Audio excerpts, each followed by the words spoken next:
mesmo não sendo nenhum super-herói, devemos nos responsabilizar por preservar a nós mesmos como integrantes da natureza. É nesse intuito que proponho uma formação ética e naturalista, ou seja, aprender vendo como as coisas funcionam, desejando aprender os conceitos relacionados com as bombas hidráulicas. Vamos observar o seu funcionamento. Primeiro, vamos compreender para que ela serve. Então liga para a bomba. Observem aqui, ó. Não tem nenhuma pressão. Vou mostrar que ela vai estar bombeando porque a pressão aqui vai existir.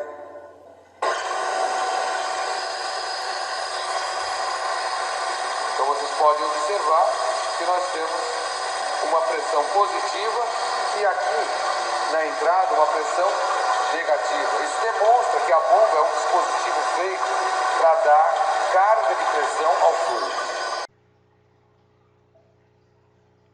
A obtenção dos dados para a construção da curva da carga manométrica em função da vazão é feita para uma dada rotação, que é determinada pelo tacômetro, como mostra o vídeo a seguir. Bom, agora vou abrir o botão do intervalo para determinar a vazão máxima da instalação.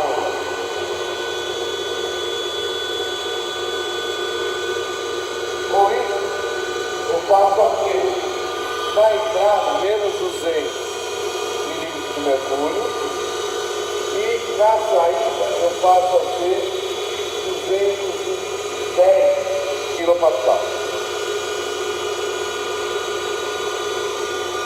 Rotação, o Thiago está determinando para a gente.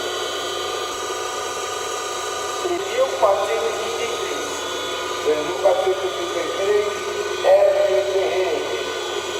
Agora o Thiago vai determinar a vazão máxima.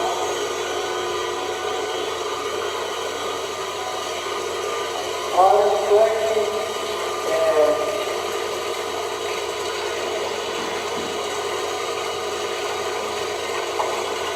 74.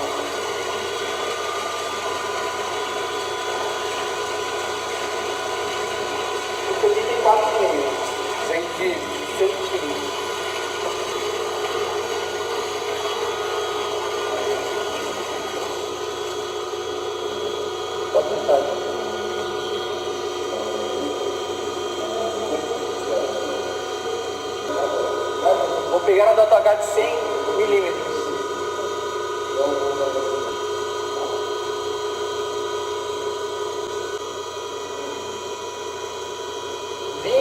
Segundos e 22 centésimos. Bom, hoje nós vamos estar falando um pouquinho sobre a obtenção da curva da carga manométrica da bomba em função da vazão. Nós estaremos usando uma das nossas bancadas do laboratório para coletar dados, mas basicamente nós trabalharemos com a entrada e a saída da bomba. Escolhemos uma bancada onde na seção da entrada a pressão registrada pelo vacômetro é diferente da pressão de entrada, porque nós vamos ter que corrigir. Nós teremos essa altura aqui, que nós vamos chamar de H de entrada, para corrigir a pressão lida no vacômetro. Já na saída, a pressão registrada no manômetro será a própria pressão, porque o H para correção é 0. Eu já acoplei o manômetro no centro ao eixo da tubulação, ok? A partir daí, nós estaremos aplicando a equação da energia da entrada até a saída. Ao aplicar a equação da energia da entrada até a saída, nós teremos carga da entrada mais carga da bomba igual a carga da saída mais as perdas entre entrada e saída. Estas perdas já são consideradas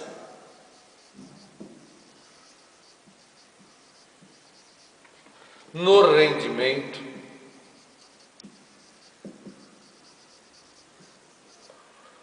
da bomba.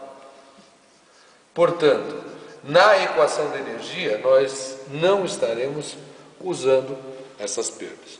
A partir daí, quando eu abrir a equação, eu vou ficar com Z da entrada, mais o P da entrada sobre gama, mais alfa E, V ao quadrado sobre 2G, mais HB, igual Z, S, mais PS sobre mais alfa da saída, velocidade da saída ao quadrado, sobre 2G. Importante observar aqui que o PE será a pressão manométrica do vacômetro mais a correção gama HE. Já a pressão de saída seria a pressão manométrica no manômetro mais o gama vezes zero, já que este é o valor da correção para a saída. Então eu tenho que a pressão na saída é a própria pressão registrada pelo manômetro, ok? Importante, se eu adotar o PHR no eixo da bomba, como foi mostrado aqui, ó, PHR no eixo da bomba, automaticamente o meu ZE passa a ser zero, porque ele está situando no plano horizontal de referência, tá? Outra coisa importante, como que eu vou determinar a velocidade? Para se determinar a velocidade, eu vou ter que conhecer a vazão e automaticamente a área da seção de forma direta, obtida de forma direta, né? Ela é obtida no tanque de distribuição, onde eu vou ter que a vazão será um ΔH, área do tanque, dividido pelo tempo, né? Eu tenho meu tanque, a tubulação está aqui, eu fiz um corte para poder enxergar o que está acontecendo, né? E aqui eu tenho o medidor de nível, né? O que nós fazemos aqui? Eu pego um nível inicial, aciono o cronômetro, deixo subir um ΔH, quer dizer, o meu fluido vem para cá, deixo subir um ΔH, e aí eu travo o cronômetro. Esse ΔH, geralmente nós estaremos trabalhando com 100 milímetros. O tempo mais ou menos fixo, até para a gente controlar se o tempo aumenta ou diminui, à medida que a gente abre ou fecha a válvula controladora de vazão.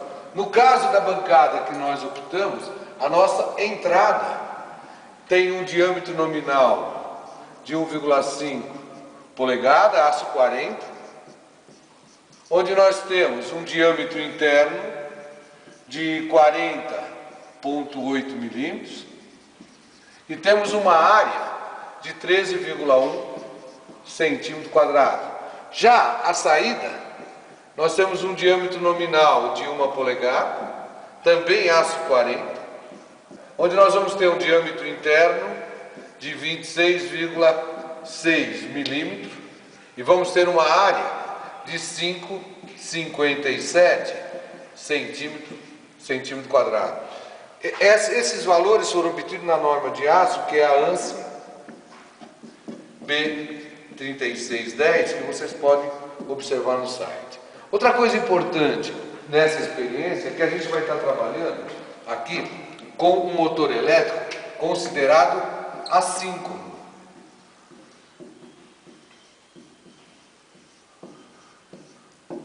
Alguém poderia perguntar, poxa, mas o que vem, né, a ser um motor assíncrono?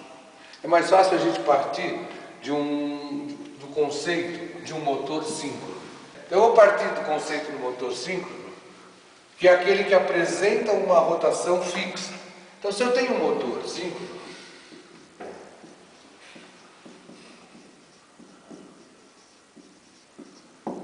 com rotação fixa, alguém poderia perguntar, pô, mas como é que eu determino essa rotação? Eu determino a rotação síncrona como sempre 120 vezes a frequência que nós temos dividido pelo número de polos.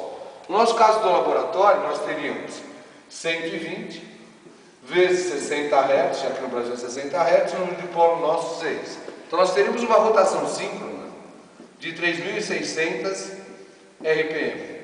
Então se o meu motor fosse síncrono, eu só estaria trabalhando com esta rotação.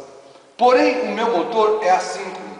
Significa que eu tenho um certo escorregamento no acoplamento do motor em relação à bomba. Esse escorregamento faz com que a rotação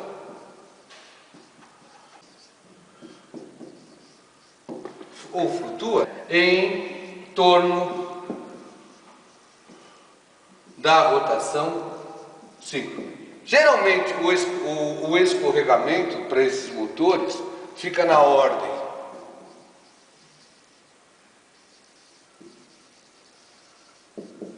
de 2 a 5% do valor da minha rotação síncrona. E para que eu estou falando isso? Simplesmente pelo seguinte: se eu for construir um gráfico, da carga manométrica,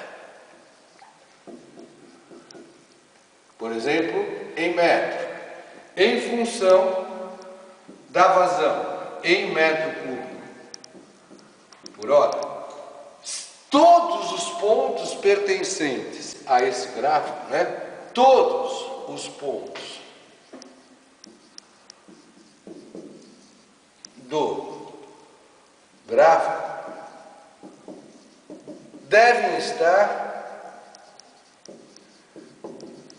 na mesma rotação.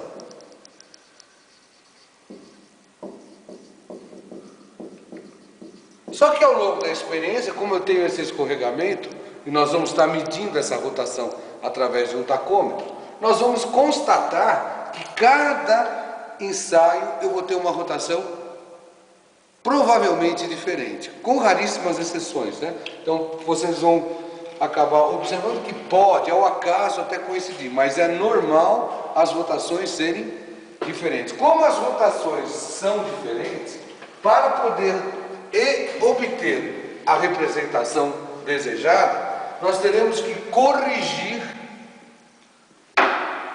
cada ponto. Então, se eu tenho, no caso, vamos supor que eu tenho um ensaio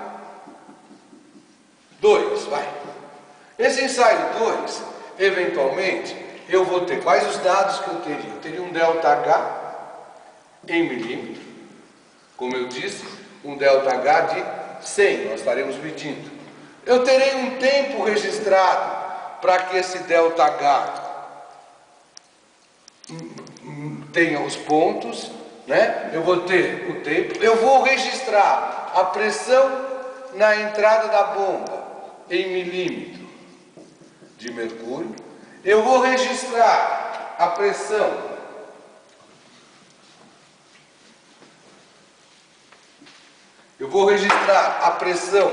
na saída da bomba, no nosso caso vai estar em quilopascal, e eu vou registrar também a rotação em RPM que eu estou tendo para o levantamento deste ensaio. Então vamos supor que eu esteja no ensaio 2. No ensaio 2 eu obtive um ΔH de 100, um tempo de 42,84. Menos 125. Menos 125. 265.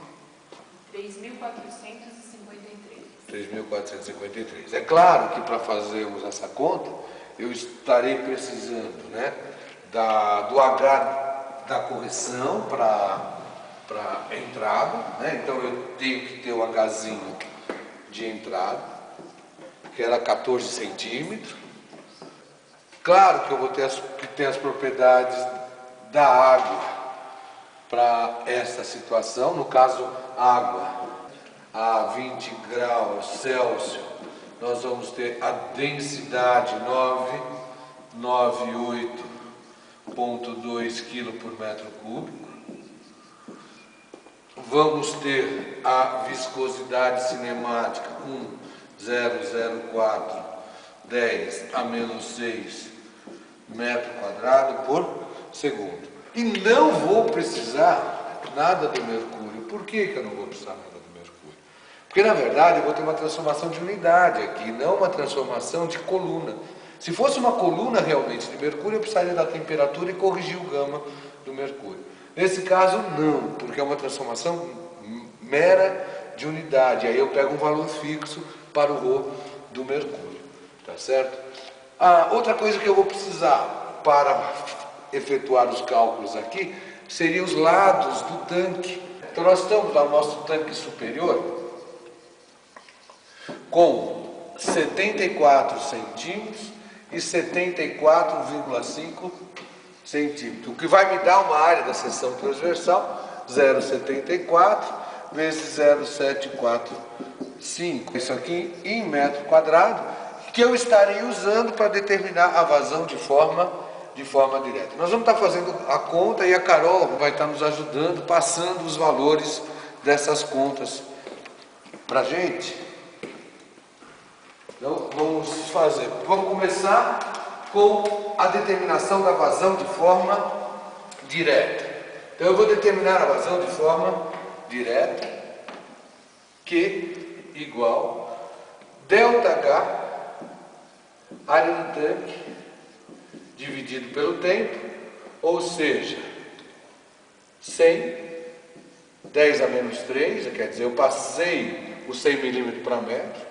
A área da seção transversal, como nós tínhamos visto lá, 0,74 vezes 0,745, só que seria a área da seção transversal do tanque. E o nosso tempo, ali no caso, 42,84 segundos. Aqui eu estou achando uma vazão de escoamento aproximadamente igual 1,3 vezes 10 a menos 3 metros cúbicos por segundo. 10 a menos 3 metros cúbicos por segundo. Esta vazão que eu acabo de achar, ela foi obtida para a rotação de 3.453 RPM.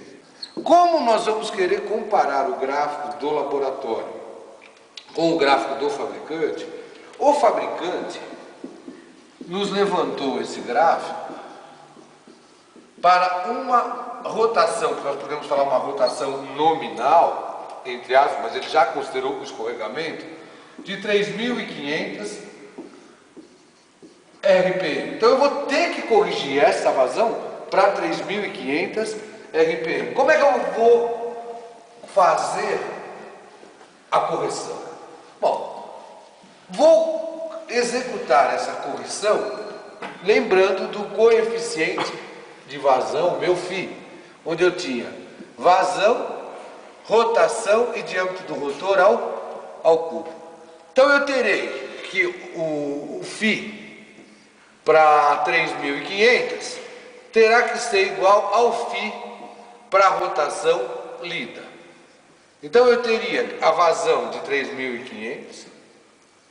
Não vou precisar passar para rotação por segundo, porque eu trabalho com as duas em RPM, então uma coisa cancela com a outra, para 3.500, igual a vazão que eu obtive, que no nosso caso foi 1,3, 10 a menos 3, para a rotação de 3.453. Claro, o diâmetro do rotor é o mesmo aqui, aqui cancelou. Então eu vou tirar com a minha vazão para 3.500, seria igual a 3.500 sobre 3.453, ó, se eu quisesse generalizar rotação desejada e rotação lida, vezes a vazão direta lida experimentalmente, que no caso seria 1,3, 10 a menos 3. Então eu teria a minha vazão para colocar no meu gráfico aqui, né, já que esse gráfico será feito para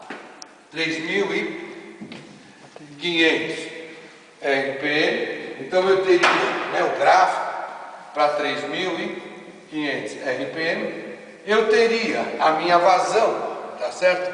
Só que em metro cúbico por... Bom, importante aqui, na hora que nós fomos corrigir essa vazão, ali, obtemos um valor desta igual que, para 3.500, igual 1,3010 a menos 3 metro cúbico por segundo. Alguém poderia estar falando, poxa, mas então não temos nenhuma variação em relação à vazão corrigida e à vazão experimental?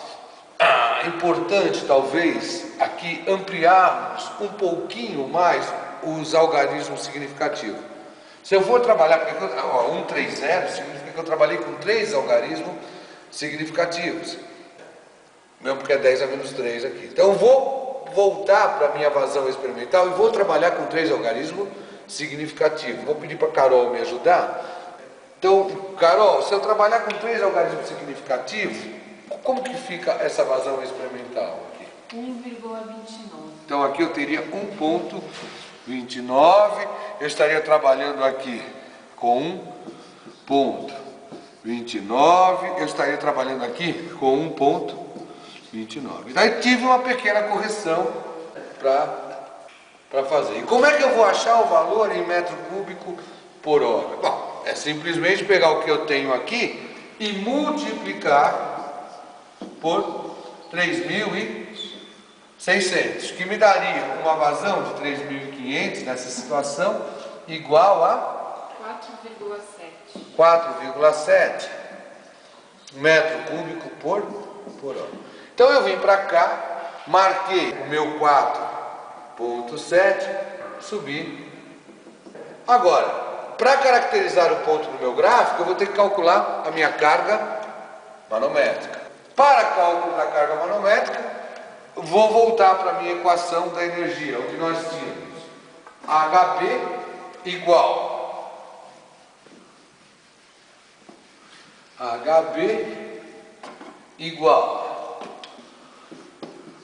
Z da saída menos Z da entrada, mais pressão da saída menos a pressão de entrada sobre gama, mais alfa da saída, velocidade da saída ao quadrado, menos alfa da entrada, velocidade da entrada ao quadrado, sobre 2G.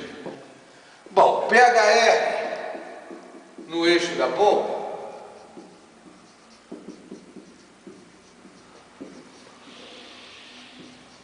implica que o meu ZE é igual a 0, o meu ZS, que foi medido, igual a 24 centímetros. Para trabalhar no sistema internacional, 0,24 metros.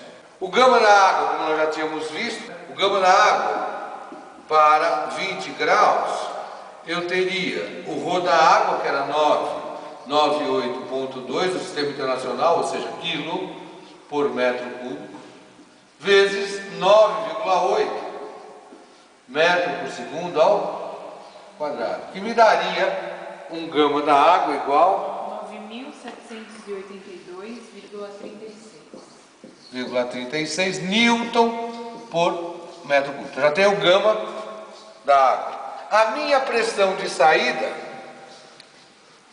seria igual à própria registrada pelo manômetro, já que eu não tinha, o meu H de correção valia 0. Então a minha pressão de saída seria igual à pressão do manômetro, que no caso foi 265 kPa, ou seja, 265.000 Pascal ou Newton por metro quadrado.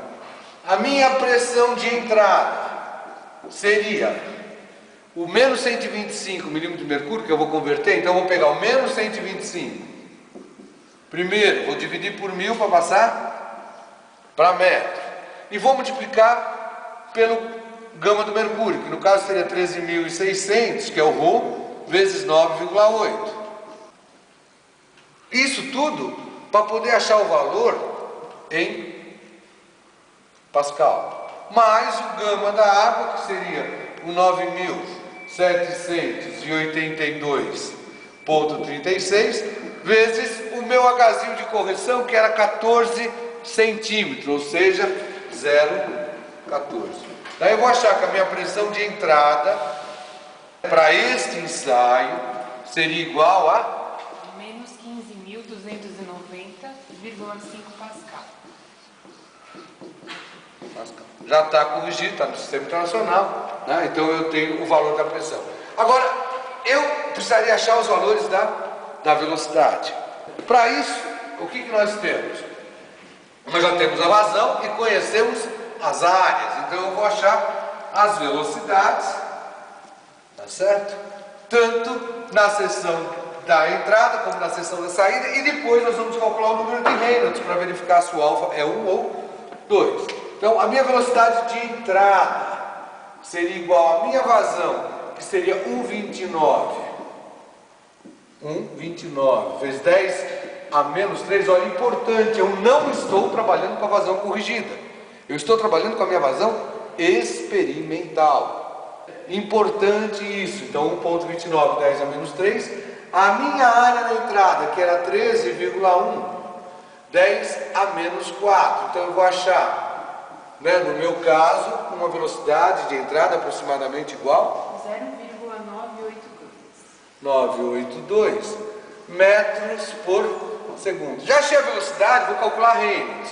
O meu Reynolds na entrada seria a velocidade da entrada, o diâmetro da entrada sobre o Ni, que seria o 0,982 vezes o diâmetro da entrada, que seria, no nosso caso, 1 polegada e meia, 40,8, 10 a menos 3, dividido por 1,004, 10 a menos 6, que me daria um Reynolds igual a 39.905,98. Ó, tranquilamente, turbulento, tranquilamente o alfa da entrada vai ser 1. Ora, eu nem vou calcular o Reynolds na saída. Por quê?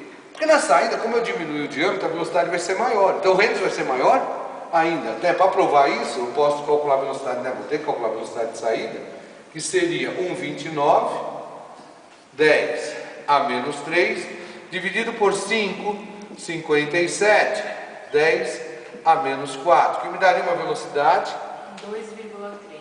2,3 metros por segundo. Como eu disse, 2,3, isso aqui seria maior, alfa igual a 1. A partir daí, podemos calcular a nossa carga manométrica para a rotação de 3.453, que foi a rotação experimental. Então, meu HB seria igual, vamos lá me ajudando, seria 0,24 mais pressão de saída 265.000,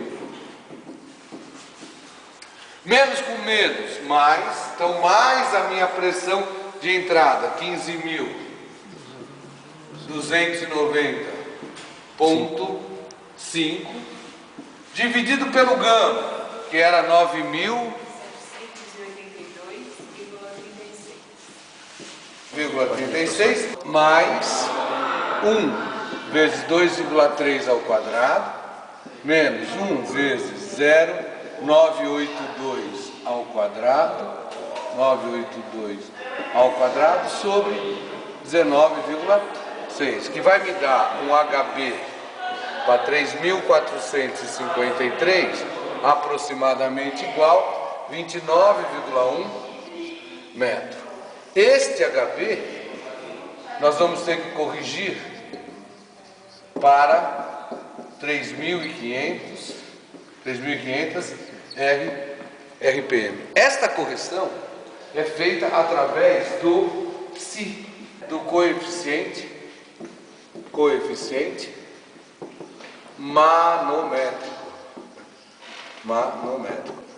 O nosso psi seria GHB N ao quadrado dr ao quadrado. Se eu for calcular o coeficiente isoladamente, eu sou obrigado a usar a rotação em RPS. No nosso caso não, porque eu vou trabalhar com a mesma unidade dos dois lados. Claro, na igualdade, o G, a aceleração da gravidade e o diâmetro do rotor, acaba desaparecendo. Então eu teria de um psi para 3.500, o psi para a rotação que eu quero corrigir a carga, vai ter que ser igual ao psi da rotação lida na bancada. Então eu ficaria com HB de 3.500 sobre 3.500 ao quadrado seria igual 29,1 sobre 3.453 ao quadrado. Então meu HB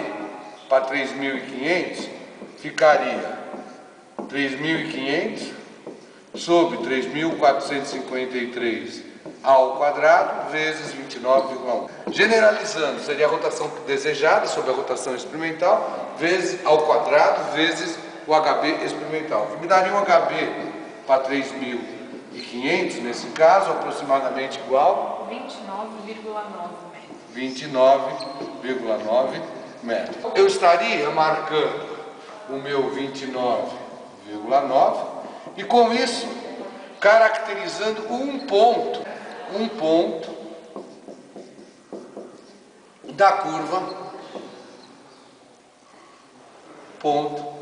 da curva, do HB em função da vazão para a rotação de 3.500 RPM. Vamos aplicar o que acabamos de estudar e calcular para a vazão máxima, ou seja, o registro totalmente aberto, a vazão e a carga manométrica para a rotação de 3.500 RPM. Isto a partir dos dados coletados, como foi mostrado anteriormente neste vídeo, e que são sintetizados a seguir. Pressão de entrada, menos 200 milímetros de mercúrio. Pressão de saída, 210 kPa. Rotação, 3.433 RPM. Lados do reservatório superior, 74 centímetros, 74,5. Para um desnível de 100 milímetros, o tempo de 21,22 segundos.